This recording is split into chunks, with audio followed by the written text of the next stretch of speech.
അസ്സലാമു അലൈക്കും. സൂറത്ത് സുമർ ആണ് നമ്മൾ ചർച്ച ചെയ്തത്. സുമർ എന്ന് പറഞ്ഞാൽ സുമറിന്റെ അർത്ഥം കഴിഞ്ഞ ദിവസം നമ്മൾ പറഞ്ഞ കൂട്ടൻ. ഓക്കെ, അതുമായി ബന്ധപ്പെട്ട് നമ്മൾ ചോദിച്ച ചോദ്യം ഒന്ന് പെട്ടെന്ന് ഒഴിച്ചു പോകാം. 75 ആയത്താണുള്ളത്. 39ാമത്തെ സൂറത്താണ്, മക്കിയായ സൂറത്താണ്. വേദഗ്രന്ഥത്തിന്റെ അവതരണം ആരിൽ നിന്നാണ്? അള്ളാഹുവിൽ നിന്ന്. അസീസ് എന്ന പദത്തിന്റെ അർത്ഥം പ്രതാപശാലി, ഹക്കീം തത്വജ്ഞാനി. ഒന്നാമത്തെ ആയത്താണ് തൻസീലുൽ കിതാബി മിനല്ലാഹിൽ അസീസിൽ ഹക്കീം. അള്ളാഹുവിനെ ആരാധിക്കേണ്ടത് എപ്രകാരമാണ്? ഫഅബ്ദുല്ലാഹ മുഖ്ലിസൻ ലഹുദ്ദീൻ. കീഴ്വണക്കം അള്ളാഹുവിന് മാത്രമാക്കിക്കൊണ്ട് ഇഖ്ലാസോട് കൂടിയാണ് അള്ളാഹുവിനെ ആരാധിക്കേണ്ടത്. അള്ളാഹുവിന് പുറമെ കൈകാര്യകർത്താക്കളെ സ്വീകരിച്ച ആളുകൾ അവർ പറയുന്ന ന്യായം, ഇടയാളന്മാരെ സ്വീകരിച്ചവർ പറയുന്ന ന്യായം, മാ നഅ്ബുദുഹും ഇല്ലാ ലിയുഖർരിബൂന ഇലല്ലാഹി സുൽഫ, അള്ളാഹുവിലേക്ക് ഞങ്ങളെ കൂടുതൽ അടുപ്പിക്കാൻ വേണ്ടിയാണ്. അള്ളാഹു നേർവഴിയിലാക്കുകയില്ല എന്ന് പറഞ്ഞത് ആര്? ഇന്നല്ലാഹ ലാ യഹ്ദി മൻ ഹുവ കാദിബുൻ കഫാർ. നന്ദി കെട്ട കള്ളവാദി, നന്ദികേട് കാണിക്കുന്നവർ അള്ളാഹു നേർവഴിയിലാക്കുകയില്ല. അള്ളാഹുവിന് സന്താനങ്ങളുണ്ടോ? ഇല്ല, അതൊരിക്കലും അവന് സ്വീകരിക്കില്ല. അള്ളാഹുവിന് ഏറ്റവും കോപമുള്ള പ്രവൃത്തിയാണ് ഏത്? അള്ളാഹുവിന് സന്താനമുണ്ട് എന്നുള്ള വാദം. രാപകലുകളുടെ മാറ്റങ്ങളും സൂര്യ ചന്ദ്രഗ്രഹങ്ങളുടെ ചലനവും ഏതുവരെയാണ് സംഭവിക്കുക? ഒരു നിശ്ചിത അവധി വരെ, അഥവാ ഖിയാമത്ത്. കുല്ലി യജ്രി ലി അജലിൻ മുസമ്മ എന്നാണ് അതിനെപ്പറ്റി ആയത്തിൽ സൂചിപ്പിച്ചത്. യുകവ്വിറു എന്ന പദത്തിന്റെ അർത്ഥം യുകവ്വിറു, ചുറ്റിപ്പൊതിയുന്നു.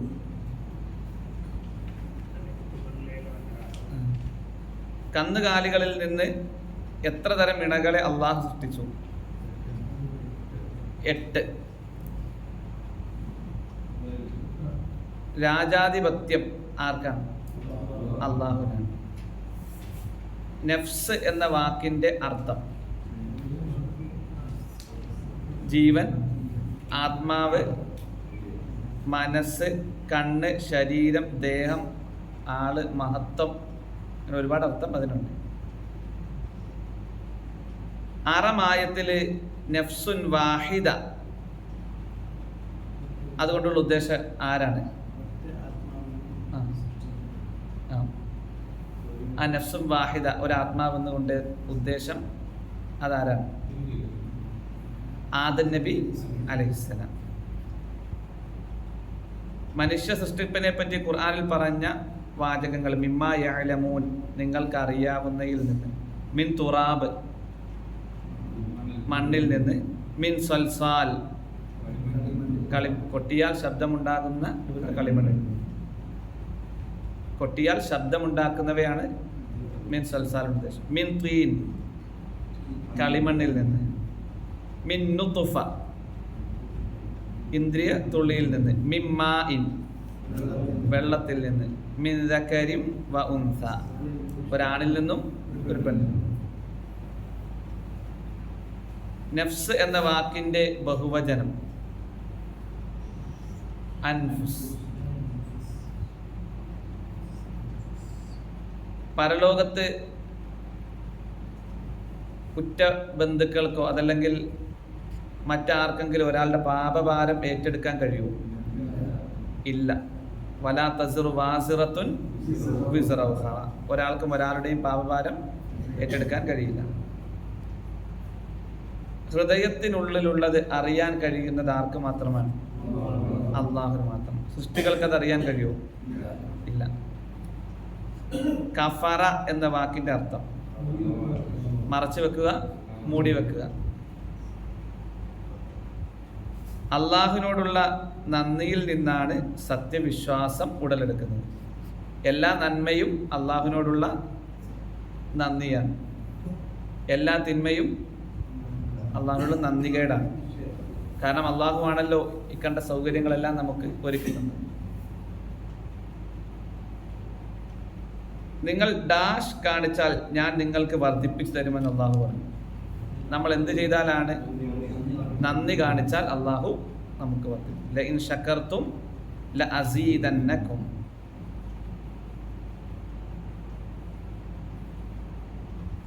സത്യവിശ്വാസികൾ എപ്പോഴും ഭയപ്പാടും പ്രതീക്ഷയും ഉള്ളവരായിരിക്കണം. അള്ളാഹുവിനെ ഭയപ്പെടണം, അതോടൊപ്പം പ്രതീക്ഷയോടുകൂടി നിലകൊള്ളുകയും ചെയ്യും.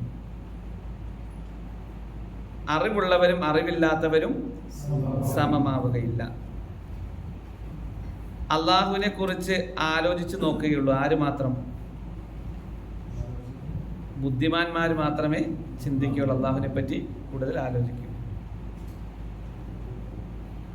അള്ളാഹു കണക്കില്ലാതെ പ്രതിഫലം കൊടുക്കുമെന്ന് പറഞ്ഞത് ആർക്കാണ്?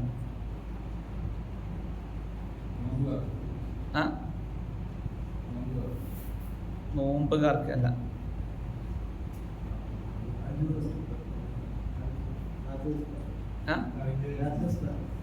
അല്ല, ക്ഷമാശീലർക്ക്.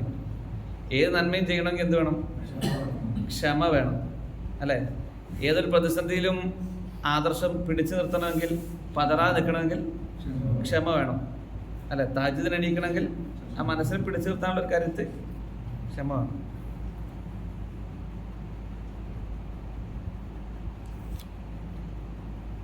അള്ളാഹു പരലോകത്ത് ഓരോരുത്തരുടെയും സ്ഥാനം കണക്കാക്കുക ഏതിന്റെ അടിസ്ഥാനത്തിലാണ്? പ്രവർത്തനങ്ങൾ, ഇഹലോകത്ത് വെച്ച് ചെയ്ത പ്രവർത്തനങ്ങളുടെ അടിസ്ഥാനത്തിൽ. സത്യവിശ്വാസികൾ അള്ളാഹുവിനെ ഓർക്കുന്നത് എപ്പോഴെല്ലാം? ആപത്ത് വരുമ്പോൾ മാത്രം, അതല്ല എല്ലായ്പ്പോഴും, എല്ലാ സമയത്തും. ഇതൊക്കെ ഓരോ ആയത്തിന്റെ ആശയം ഉൾക്കൊള്ളുന്ന ക്വസ്റ്റ്യനുകളാണ്. ജനസംഖ്യാ വർധനവിന്റെ പേരിൽ സത്യവിശ്വാസികൾ ഭയപ്പെടേണ്ടതുണ്ടോ? ഇല്ല. കാരണം എന്താണ്? അള്ളാഹുവിന്റെ ഭൂമി വിശാലമാണ്. അർദുല്ലാഹി വാസിഅ. അള്ളാഹുവിന്റെ ഭൂമി എന്താണ്? വിശാലമാണ്. 2, അള്ളാഹു ഒരു ജീവിയെയും ഇവിടെ സൃഷ്ടിച്ചിട്ടില്ല, അവർക്ക് വേണ്ട ഉപജീവനം അള്ളാഹു തയ്യാറാക്കി വെച്ചിട്ടല്ലാതെ, അവർക്കുള്ള റിസ്ക് അള്ളാഹു രേഖപ്പെടുത്തി വെച്ചിട്ടല്ലാതെ.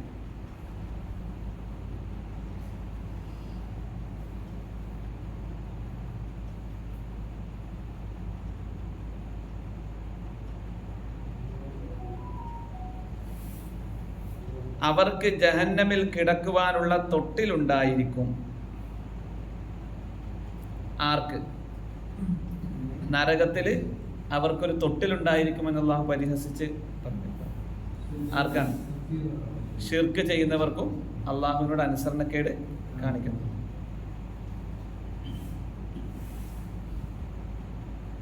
താഹൂത്ത് എന്ന് പറഞ്ഞാൽ ആരാ? താഹൂത്ത് ദുർനടപ്പിലും തോന്നിയവാസത്തിലും അതിര് കവിഞ്ഞവൻ.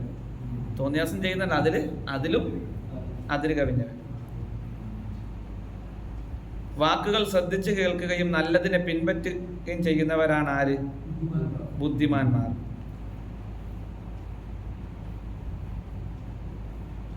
നരകത്തിലുള്ളവരെ രക്ഷപ്പെടുത്താൻ ആർക്കാണ് കഴിയുക?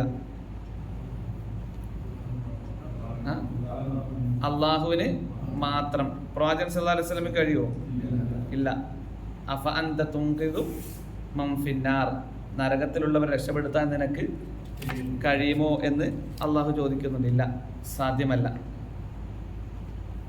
അപ്പോൾ മാലമൗലൂദുകളിലൊക്കെ ഒരുപാട് നരകത്തിൽ രക്ഷിച്ച കഥയും റൂഹ് തട്ടിയെടുത്ത കഥകളും ഇതൊക്കെ ഈ ഒരു ആയത്തിനെതിരാണ് യഥാർത്ഥത്തിൽ. റസൂൽ സല്ലല്ലാഹു അലൈഹി വസല്ലമയ്ക്ക് പോലും ഒരാളെ നരകത്തിൽ രക്ഷപ്പെടുത്താൻ കഴിയില്ല. അള്ളാഹു വാഗ്ദാനം ലംഘിക്കുമോ? ഇല്ല. ഇന്ന വഅദല്ലാഹി ഹഖ്ഖുൻ.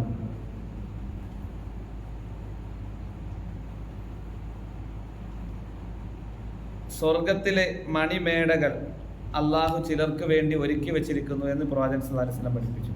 ആ ഹദീസിൽ 4 വിഭാഗത്തെ പറ്റി നമ്മൾ പഠിച്ചു. ഏതൊക്കെയാണ്? ഒന്ന്, ഭക്ഷണം ദാനം ചെയ്യുന്നവരായ ആളുകൾ. സ്വർഗത്തിലെ മണിമേടകൾ അള്ളാഹു ചിലർക്ക് വേണ്ടി ഒരുക്കി വെച്ചിരിക്കുന്നു. അതിലൊരു വിഭാഗമാണ് ഭക്ഷണം ദാനം ചെയ്യുന്നവർ. 2, സൗമ്യമായി സംസാരിക്കുന്നവർ. 3, തുടരെ നോമ്പെടുക്കുന്നവർ, സുന്നത്ത് നോമ്പെടുക്കുന്നവർ. 4, ജനങ്ങൾ ഉറങ്ങുമ്പോൾ ഉണർന്ന് നമസ്കാരത്തിൽ ഏർപ്പെടുക. തഹജ്ജുദ് നമസ്കാരം, രാത്രി നമസ്കാരത്തെ കുറിച്ചാണ്. അപ്പോൾ 4 കാര്യങ്ങൾ നമുക്ക് എളുപ്പമാണ്. ഭക്ഷണം ദാനം ചെയ്യാൻ പ്രയാസമില്ല, അതെ. വിശന്ന് വരിക, അതല്ലെങ്കിൽ ആ രൂപത്തിൽ ബുദ്ധിമുട്ടുന്ന ആളുകളെ സഹായിക്കാൻ നമ്മളെ കൊണ്ട് കഴിയുന്ന രൂപത്തിൽ ചെയ്യാൻ പറ്റും. സൗമ്യമായി സംസാരിക്കണം, അത് നമുക്ക് ശീലിക്കാൻ പറ്റും, അല്ലേ. ഏറ്റവും നല്ലത് സംസാരിക്കുക, അല്ലെങ്കിൽ മിണ്ടാതിരിക്കുക എന്നാണല്ലോ. ഏറ്റവും മാന്യമായി എല്ലാവരോടും ഇടപെടുക. 3, തുടരെ നോമ്പെടുക്കുക, സുന്നത്ത് നോമ്പുകളെ അധികരിപ്പിക്കുക. 4, തഹജ്ജുദ് നമസ്കരിക്കുക. ആകാശത്ത് നിന്ന് വെള്ളത്തെ ഇറക്കുന്നത് ആരാണ്? അള്ളാഹു മാത്രമാണ്. ഏതെങ്കിലും ഷെയ്ഖുമാർക്കോ അതല്ലെങ്കിൽ വലിയ അവകാശപ്പെടുന്നവർക്കോ ആർക്കെങ്കിലും കഴിവില്ല.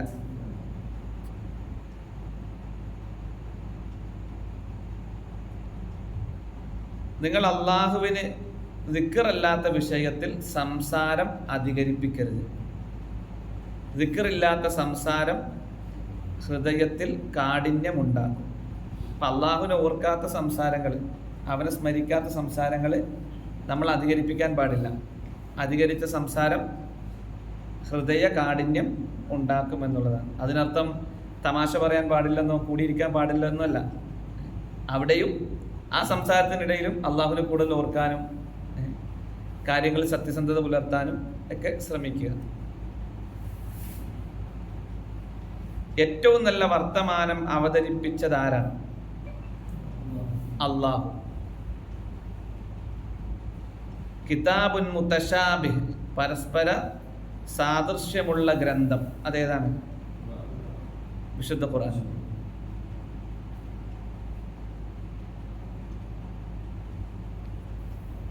ആരുടെ തൊലികളാണ് അള്ളാഹുവിനെ പറ്റിയുള്ള ഭയത്താൽ വിറകൊള്ളുന്നത്?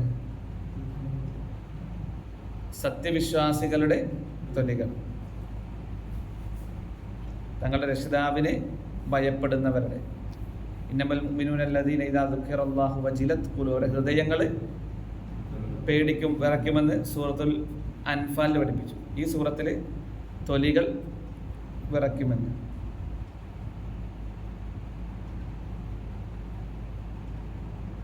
അതിന്റെ വിശദീകരണത്തിൽ കാണാം, ആദ്യം നടുക്കവും ഞെട്ടലും അനുഭവപ്പെട്ടതിന് ശേഷം പിന്നീട് അവരുടെ തൊലികളും ഹൃദയങ്ങളും അള്ളാഹുവിന്റെ സ്മരണയിലേക്ക് കീഴ്പ്പെട്ട് വരുന്നു, മയപ്പെട്ട് വരുന്നു എന്ന്.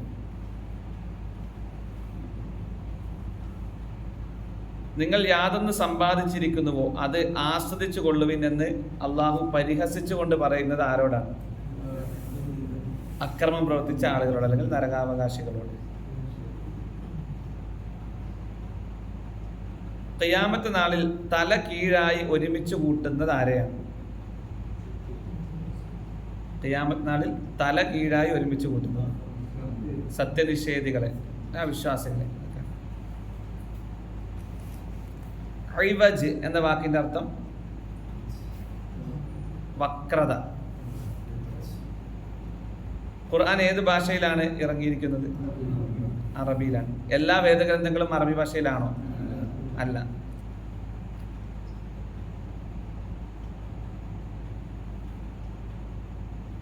പല ദൈവങ്ങളെ ആരാധിക്കുന്നവര്, അവരെ സംബന്ധിച്ച് അള്ളാഹു പറഞ്ഞ ഉപമ ഏതാണ്? ഒരുപാട് ആരാധ്യന്മാരെ സ്വീകരിച്ചിരിക്കുന്നവരെ സംബന്ധിച്ച് അള്ളാഹു ഒരു ഉപമ പറഞ്ഞിട്ടുണ്ട് വിശുദ്ധ ഖുർആനിൽ. പരസ്പരം രഞ്ജിപ്പും യോജിപ്പും ഇല്ലാത്ത ഒന്നിലധികം യജമാനന്മാരുടെ കീഴിൽ ജോലി ചെയ്യുന്ന ആളുകൾ.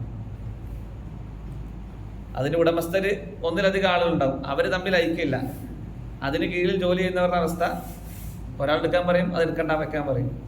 അപ്പോൾ അവർക്കൊരു ജോലി പറ്റില്ല. അതേപോലെയാണ് ബഹുദൈവ ആരാധകരുടെ അവസ്ഥ എന്ന് അള്ളാഹു പറയുന്നത്.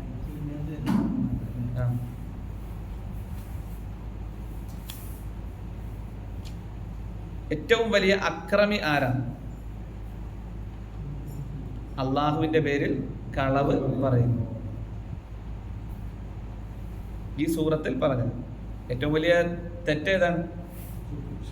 ശിർക്കാൻ, പാപം. അവർ പ്രവർത്തിച്ചിട്ടുള്ള തിന്മയെ അള്ളാഹു മൂടി വെക്കും. ആരുടേത്? ഒരു വിഭാഗം ആളുകൾ ചെയ്ത തിന്മയെ അള്ളാഹു മൂടി വെക്കും. ആരുടേത്? സത്യവിശ്വാസികളുടെ. സത്യവിശ്വാസം സ്വീകരിക്കുകയും തഖ്വയോട് ജീവിക്കുകയും ചെയ്യുന്ന ആളുകളുടെ തിന്മകളെ പരലോകത്ത് എന്ത് ചെയ്യും? അള്ളാഹു മൂടി വെക്കും.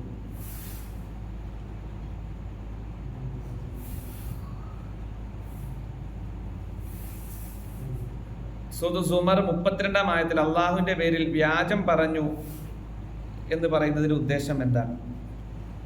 അള്ളാഹുവിന് സമന്മാരും പങ്കുകാരും മക്കളും ഉണ്ട് എന്ന് വാദിക്കലാണ് അള്ളാഹുവിന്റെ പേരിൽ വ്യാജം പറഞ്ഞു എന്നതുകൊണ്ട് ഉദ്ദേശം. നിശ്ചയമായും നന്മകൾ ഡാഷിനെ മായ്ച്ചു കളയും, തിന്മകളെ മായ്ച്ചു കളയും. യാതൊരുവനെ അള്ളാഹു പിഴവിലാക്കിയോ അവനെ നേർവഴിയിലാക്കാൻ ആർക്കും സാധ്യമല്ല. മക്ക മുശ്രിക്കുകൾക്ക് അള്ളാഹുൽ വിശ്വാസം ഉണ്ടായിരുന്നു. ആകാശഭൂമികളെ സൃഷ്ടിച്ചത് ആരാണെന്ന് ചോദിച്ചാൽ അവരുടെ മറുപടി അള്ളാഹു ആണെന്ന് അവര് മറുപടി പറയും. ആരിലാണ് ഭരമേൽപ്പിക്കേണ്ടത്? തവക്കുൽ ചെയ്യേണ്ടത് അള്ളാഹുവിന്. അള്ളാഹു അവന്റെ അടിയാന് മതിയാകുന്നവനല്ലയോ? അലൈസല്ലാഹു ബികാഫിൻ അബ്ദഹു. ഭരമേൽപ്പിക്കുന്നവൻ അള്ളാഹുവിൽ ഭരമേൽപ്പിക്കട്ടെ.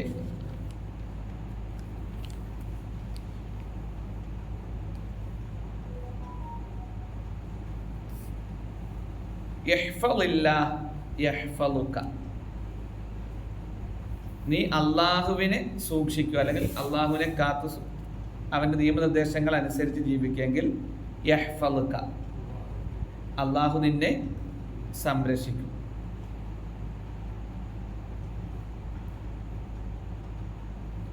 നാൽപ്പതാം ആയത്തിൽ അപമാനപ്പെടുത്തുന്ന ശിക്ഷ എന്ന് പറഞ്ഞത്, 40-ാം ആയത്തിൽ അപമാനപ്പെടുത്തുന്ന ശിക്ഷ എന്ന് പറഞ്ഞത് അത് ഭൗതികപരമായ ശിക്ഷയാണ്. അതുകൊണ്ട് ഉദ്ദേശം അതിന്റെ അവസാന ഭാഗത്തിൽ നിലനിൽക്കുന്ന ശിക്ഷ എന്ന് പറഞ്ഞത് പരലോക ശിക്ഷ. അപമാനകരമായ ശിക്ഷ എന്ന് പറഞ്ഞത് അവർക്ക് ഇഹലോകത്ത് കിട്ടാനിരിക്കുന്ന 40-ാം ആയത്തിന്റെ വിശദീകരണമാണ്. ഖുർആൻ അവതരിച്ചത് ആർക്കാണ്? നബി സല്ലല്ലാഹു അലൈഹി വസല്ലമയ്ക്ക്. ആർക്ക് വേണ്ടിയാണ്? ജനങ്ങൾക്ക് വേണ്ടി. വല്ലവനും സന്മാർഗം പ്രാപിച്ചാൽ അത് അവന് വേണ്ടി തന്നെയാണ്. അതുമായി ബന്ധപ്പെട്ട ഒരു ഹദീസ് നമുക്ക് കാണാം.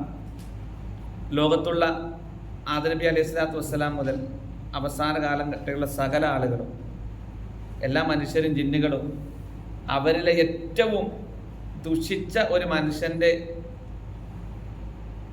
ആ ഒരു സ്വഭാവം സ്വീകരിച്ചാൽ അള്ളാഹുവിനെ സംബന്ധിച്ചിടത്തോളം അവന്റെ ഇസ്സത്തിൽ, പ്രതാപത്തിൽ എന്ത് ചെയ്യുന്നില്ല?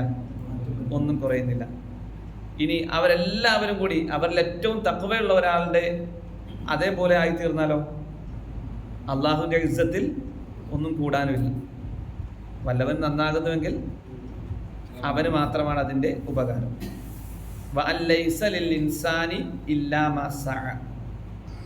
മനുഷ്യൻ അവന്റെ അധ്വാനത്തിൽ പെട്ടതല്ലാതെ മറ്റൊന്നും കിട്ടുകയില്ല.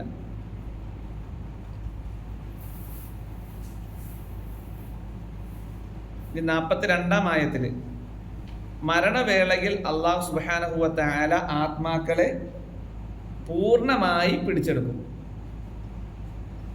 മരണവേളയിൽ അല്ലാഹു സുബ്ഹാനഹു വ തആല പൂർണ്ണമായി എന്ത് ചെയ്യും? ആത്മാക്കളെ പൂർണ്ണമായി പിടിച്ചെടുക്കും. അല്ലാഹു യതവഫൽ അൻഫുസ ഹീന മൗതിഹാ വല്ലതീ ലം തമുത് ഫീ മനാമിഹാ. താൽക്കാലികമായി പിടിച്ചെടുക്കുന്ന എപ്പോഴാണ്? അവരുടെ ഉറക്കത്തിലാണ്. മരണവേളയിൽ പൂർണ്ണമായി പിടിച്ചെടുക്കും, ഉറക്കത്തിൽ ഭാഗികമായി പിടിച്ചെടുക്കും.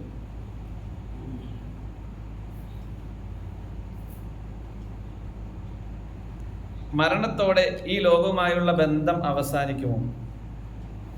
ഒരു മനുഷ്യൻ്റെ അവസാനിക്കും. ഭൗതികപരമായി പിന്നെ എന്തില്ല, ജനങ്ങളുമായിട്ടോ ആരുമായിട്ടോ ഒരു സമ്പർക്കം ഇല്ല.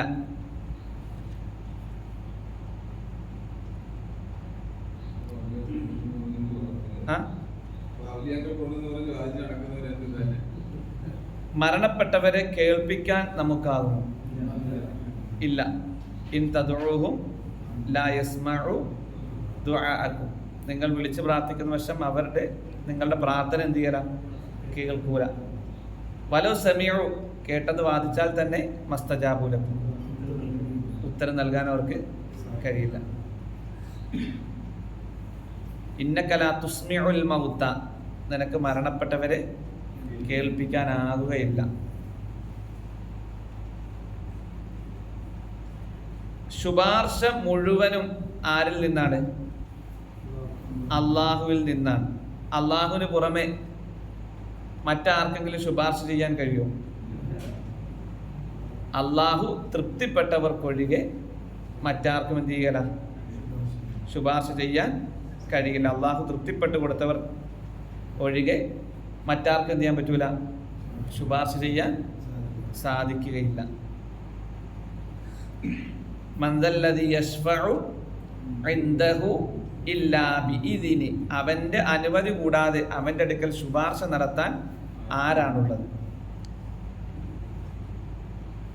അള്ളാഹുവിനെ കുറിച്ച് മാത്രം പ്രസ്താവിക്കപ്പെട്ടാൽ അവരുടെ ഹൃദയങ്ങൾ അറച്ച് ചുളുങ്ങുന്നതാണ്. ആരുടേത്? സത്യനിഷേധികളുടെ. പരലോകത്തിൽ വിശ്വാസമില്ലാത്തവർ, അവരെ സംബന്ധിച്ചിടത്തോളം അള്ളാഹുവിനെ കുറിച്ച് മാത്രം പറയുകയാണെങ്കിൽ അവരുടെ മുഖത്ത് വല്ലാതെ വൈദാ ദുഃഖിറല്ലാഹ് വഹദ ഹുഷ്മഅസ്സത് ഖുലൂബുല്ലദീന ലാ യുഅ്മിനൂന ബിൽആഖിറ വൈദാ ദുഃഖിറല്ലദീന മിൻ ദൂനിഹി ഇദാ ഹും യസ്തബിശിറൂൻ. അള്ളാഹുവിനെ കുറിച്ച് മാത്രം പറയുകയാണെങ്കിൽ മറ്റ് ഔലിയാക്കൾ, ഇതൊക്കെ ആരാധ്യന്മാരായി വലിയ ആളുകളെ കണ്ട് നടക്കുന്ന ആളുകൾ, അവർക്ക് വല്ലാതെ അസ്വസ്ഥതയായിരിക്കും.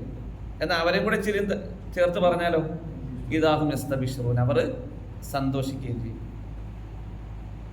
അപ്പം അതൊക്കെ ചോദ്യമായിട്ട് എനിക്ക് തോന്നുന്നു ലാസ്റ്റ് കുറച്ച് ക്വസ്റ്റ്യനുകൾ കൊടുത്തിട്ടുണ്ട്. അതൊക്കെ ഈ ക്വസ്റ്റ്യനും വന്നിട്ടുണ്ടെന്ന് എനിക്ക് തോന്നുന്നു. പരലോക വിശ്വാസമില്ലാത്തവർ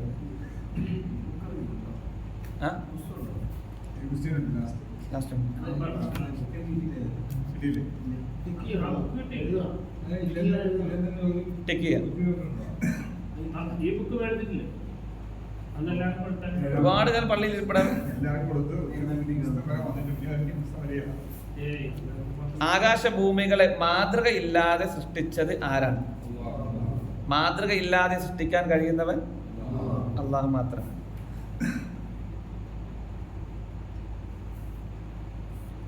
പരലോകത്ത് ശിക്ഷ മുന്നിൽ കാണുമ്പോൾ അക്രമികൾ തങ്ങൾക്കുള്ളതെല്ലാം കൊടുക്കാൻ ഒരു വേള തയ്യാറാകും. അതെന്തിനാണ് അള്ളാഹു പഠിപ്പിച്ചത്? ഇഹലോകത്ത് അള്ളാഹുവിൻ്റെ തൃപ്തിക്ക് വേണ്ടി ദാനം ചെയ്യാനും നന്മകൾ അധികരിപ്പിക്കാനും വേണ്ടിയാണ്. പരലോകത്തെത്തുമ്പോൾ ഭൂമിയിൽ എന്തെല്ലാം ഉണ്ടായിരുന്നു, അതല്ലെങ്കിൽ അവർക്ക് എന്തെല്ലാം ഉടമപ്പെട്ടിട്ടുണ്ട്, അതെല്ലാം തരാം, ഒന്ന് രക്ഷപ്പെട്ടിരുന്നെങ്കിൽ എന്ന് അവർ ആഗ്രഹിക്കുമെന്നാണ്.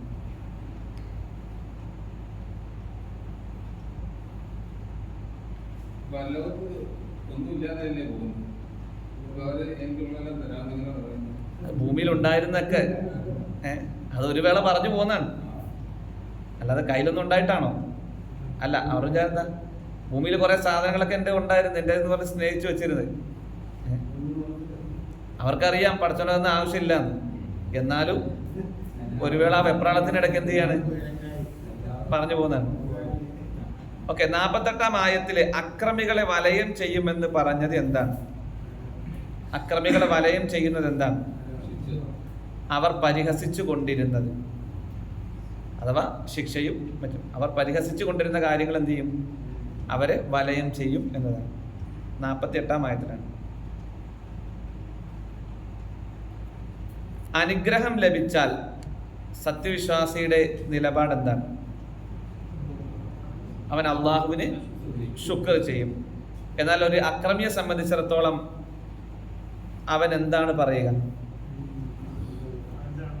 ഇതൊക്കെ എൻ്റെ അധ്വാനം കൊണ്ട് ലഭിച്ചാണ്. എന്നാലും പ്രയാസം വന്നാലോ അപ്പൊ അള്ളാഹുവിനെ കുറ്റപ്പെടുത്തുകയും ചെയ്യും. അള്ളാഹു ഉപജീവനം എല്ലാവർക്കും ഒരേപോലെയാണോ ക്രമപ്പെടുത്തിയിരിക്കുന്നത്? അല്ല. അവൻ ഉദ്ദേശിക്കുന്നവർക്ക് അവൻ ഉപജീവനത്തിൽ വിശാലത നൽകും, അവൻ ഉദ്ദേശിക്കുന്നവർക്ക് അവൻ കുടിസത നൽകും. കുറച്ച് ഇഹലോകത്ത് കൊടുത്ത ഉപജീവനത്തിന്റെ അടിസ്ഥാനത്തിലാണോ പരലോകത്ത് അവന്റെ വിജയം തീരുമാനിക്കുക? അല്ല. അത് എത്രയാണോ കൊടുത്ത അതിൽ നിന്ന് ലാ യുകല്ലിഫുല്ലാഹു നഫ്സൻ ഇല്ലാ വുസ്അഹാ, ഒരാളുടെ കഴിവിൽപ്പെട്ടതല്ലാതെ എന്ത് ചെയ്യുന്നില്ല, അള്ളാഹു കൽപ്പിക്കുന്നില്ല. അപ്പോൾ കൂടുതൽ വിശാലത നൽകപ്പെട്ടവനോട് അവനെന്ത് ചെയ്യും? കൂടുതൽ. അതുകൊണ്ടാണല്ലോ സഹാബികളെ പറ്റി പറഞ്ഞപ്പം പ്രവാചകൻ സല്ലല്ലാഹു അലൈഹി വസല്ലം പറഞ്ഞത് ഏത്? നിങ്ങളൊരു ഉഹുദ് മലയുടെ അത്ര ചിലവഴിച്ചാൽ തന്നെയും അവർ ചിലവഴിച്ച ഒരു മുദ്ദിന് സമാനം, ഒരു പിടിക്ക് സമാനം എന്ത് ചെയ്യല ആവുകയില്ല എന്ന് പറഞ്ഞത്. അവരത്രയും പ്രതിസന്ധിയിൽ നിന്ന് ഇല്ലാത്ത അവസ്ഥയിലാണ് ഇതൊക്കെ ചെയ്തത്. അതിനുശേഷം എല്ലാ സമ്പത്തും കൈവന്നതിന് ശേഷം, എല്ലാ സാഹചര്യം ഉണ്ടായതിനു ശേഷം ചിലവഴിക്കുന്ന ആ ഒരു പ്രതിഫലത്തിൽ ഈ ഒരു പ്രതിഫലത്തിലേക്ക് അതെന്ത് ചെയ്യല എത്ര കഴിഞ്ഞാലും എത്തുകയില്ല. എന്നാൽ ഈ ചെയ്യുന്ന പ്രവൃത്തിക്ക് പ്രതിഫലം കൊണ്ടതാണ്. സ്വന്തത്തോട് തന്നെ അതിക്രമം ചെയ്തവരെ എന്ന് അള്ളാഹു അഭിസംബോധന ചെയ്തത് ആരെയാണ്? അള്ളാഹുവിന്റെ ദാസന്മാര്. യാ ഇബാദിയല്ലദീന അസ്റഫു അലാ അൻഫുസിഹിം, സ്വന്തത്തോട് തന്നെ അതിക്രമം കാണിച്ച എൻ്റെ ദാസന്മാരെ. അപ്പൊ തെറ്റ് ചെയ്തവരെയും അള്ളാഹു അഭിസംബോധന ചെയ്തത് യാ ഇബാദി, എൻ്റെ അടിമകളെ. ലാ തഖ്നതു മിർ റഹ്മത്തില്ല, അള്ളാഹുവിന്റെ കാരുണ്യത്തെ തൊട്ട് നിങ്ങൾ നിരാശരാകരുത്. അള്ളാഹുവിന്റെ കാരുണ്യത്തെ പറ്റി പ്രവാചകൻ സല്ലല്ലാഹു അലൈഹി വസല്ലം ഉപമിച്ച ഒരു ഹദീസ് ഉണ്ട്. ഏതാണത്? നമ്മൾ കേട്ടിട്ടുള്ള ഉപമയാണത്. അള്ളാഹുവിന്റെ കാരുണ്യത്തെ 100 ഭാഗിച്ചാൽ അതിലെ 1 മാത്രമാണ് എന്ത് ചെയ്തിരിക്കുന്നത് ഈ ഭൂമിയിലേക്ക്. അതാണ് ഓരോ മനുഷ്യരും കാണിച്ചു കൊണ്ടിരിക്കുന്ന കാരുണ്യം, ഓരോ ജീവിയും കാണിച്ചു കൊണ്ടിരിക്കുന്ന കാരുണ്യം, ഓരോ പക്ഷികളും ഓരോ സൃഷ്ടിയും കാണിച്ചു കൊണ്ടിരിക്കുന്ന കാരുണ്യം അള്ളാഹുവിന്റെ കാരുണ്യത്തിന്റെ 100 അംശമാണ്. എന്നാൽ സത്യവിശ്വാസികൾക്ക് വേണ്ടി, അള്ളാഹുവിനനുസരിച്ച് ജീവിക്കുന്നവർക്ക് വേണ്ടി ബാക്കി 99 അള്ളാഹു മാറ്റി വെച്ചിരിക്കുകയാണ്. അള്ളാഹുവിന്റെ കാരുണ്യത്തെ തൊട്ട് നിരാശപ്പെടുന്നവരാരാണ്? അവരെ പറ്റി അള്ളാഹു പ്രയോഗിച്ചത് അള്ളാലൂൻ, പിഴച്ചവരാണ്. ഹിജ്ർ 56-ാമത്തെ ആയത്തിലാണിത്. അൽ കാഫിറൂൻ യൂസുഫ് 87-ാമത്തെ ആയത്തിൽ. അതൊക്കെ നമ്മുടെ ഈ സൂറത്തിന്റെ ചില ആയത്തുകളുടെ വിശദീകരണത്തിൽ വരുന്നതാണ്. വഅനീബു ഇലാ റബ്ബിക്കും വഅസ്ലിമൂ ല, നിങ്ങൾ അള്ളാഹുവിലേക്ക് പശ്ചാത്തപിച്ച് മടങ്ങുക, അവന് പൂർണ്ണമായി എന്ത് ചെയ്യുക, നിങ്ങൾ കീഴൊതുങ്ങുക. മിൻ ഖബലി അൻ യഅതിയകുമുൽ അദാബ്, നിങ്ങൾക്ക് ശിക്ഷ വന്നെത്തുന്നതിന് മുമ്പായി. ശിക്ഷ വന്നെത്തിയാൽ പിന്നെ സഹായിക്കപ്പെടുകയില്ല. സുമ്മല തുൻസറൂൻ, റൂഹ് തൊണ്ടക്കുഴിയിൽ എത്തുന്നതിന് മുമ്പായി തൗബ ചെയ്യണം. മരണം ഉറപ്പായി റൂഹ് പിടിക്കുക എന്ന് മനസ്സിലായി, ആ സമയത്ത് തൗബ ചെയ്തുകൊണ്ട് കാര്യമുണ്ടോ? കാര്യം ഇല്ല.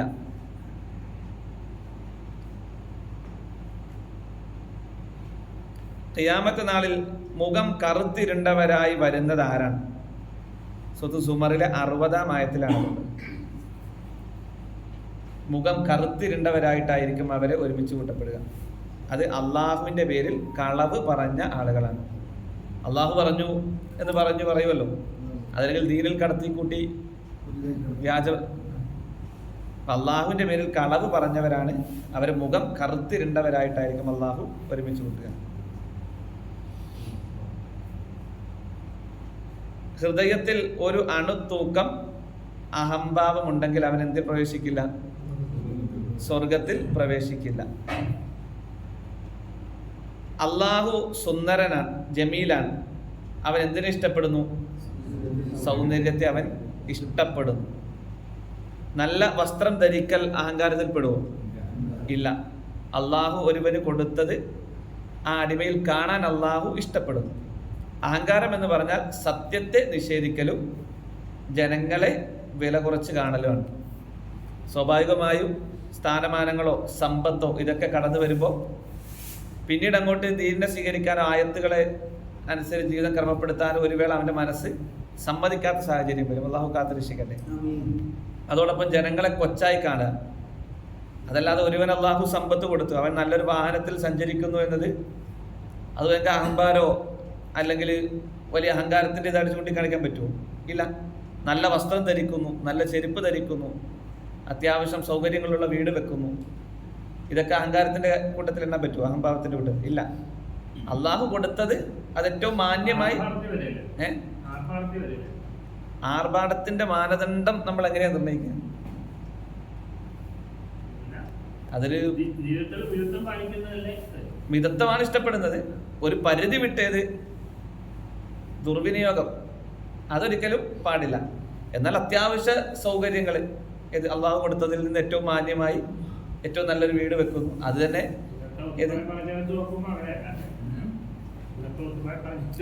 അത് ഈ വിഷയത്തിൽ നമ്മുടെ ഖത്തീമാരുടെ ഗ്രൂപ്പിൽ ഒരു ചർച്ച വന്നിരുന്നു. അപ്പൊ നമ്മുടെ ഹുസൈൻ മടവൂർ സാഹിബ് ചോദിച്ച ചോദ്യമുണ്ട്, ഇതിനെന്താണ് നമ്മളൊരു മാനദണ്ഡം നിശ്ചയിക്കുക? അതിന്റെ ഒരു മാനദണ്ഡം എന്താ? അതാണ് മനസ്സിലാക്കി നമ്മുടെ അതാ പറഞ്ഞേ. ഏത് യൂസഫ് അലിയുടെ ഇതുപോലെയുള്ള ഓരോരുത്തർക്കും എന്ത് ചെയ്യാൻ പറ്റൂല, അതിലൊരു മാനദണ്ഡം നമുക്ക് എന്ത് ചെയ്യാൻ പറ്റൂല, നിശ്ചയിക്കാൻ പറ്റൂല. എന്നാൽ ഏത് ഒരു പരിധി വിട്ട് ആവശ്യമില്ലാതെ അങ്ങ് കൂട്ടുന്നത്, അതൊക്കെ വളരെ സൂക്ഷിച്ച് ചെയ്യുക, ശ്രദ്ധിച്ച് ചെയ്യുക എന്നതാണ്. ആകാശഭൂമികളുടെ ഖജനാവ് ആരുടെ കയ്യിലാണ്? അള്ളാഹുവിന്റെ കയ്യിലാണ്.